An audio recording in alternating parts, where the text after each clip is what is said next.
Avant de partir en moto marine, il est important de prendre en compte 4 points. Il faut disposer d'un équipement adéquat. Le port d'un gilet de sauvetage est obligatoire et doit être ajusté avant de naviguer. Si la température n'est pas chaude, il est conseillé d'utiliser une combinaison néoprène. Si vous n'utilisez pas de combinaison, portez un short en néoprène et un t-shirt en lycra sous le gilet de sauvetage pour éviter les blessures, frottements et les brûlures. Pour une navigation plus sûre, nous utiliserons des chaussures d'eau, des gants et des lunettes de soleil. Nous utiliserons de la crème solaire avec un indice de protection élevé et nous attacherons nos cheveux si nous avons les cheveux longs.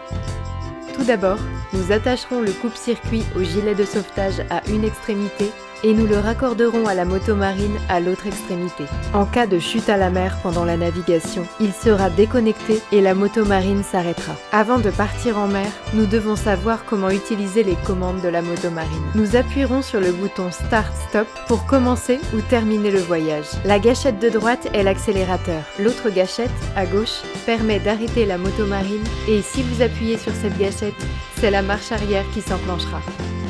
Avant de prendre la mer, il est important de connaître les limites de vitesse, les distances de sécurité et les restrictions d'accès dans certaines zones.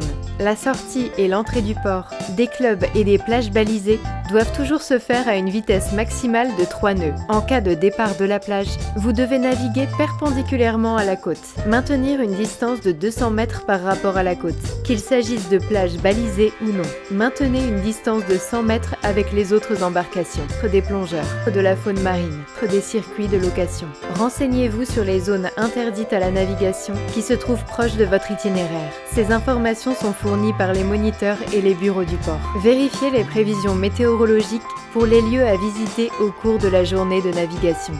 Les conditions peuvent varier au cours de la journée et présenter des risques. Lorsque la navigation est guidée par des instructeurs, assurez-vous que vous connaissez les signaux de base. Naviguer en file indienne, ralentir, naviguer en parallèle et faites ce signal d'avertissement en cas d'accident. Restez dans le sillage du bateau guide à une distance minimale de 100 mètres. L'accélérateur contrôle la vitesse de la moto marine.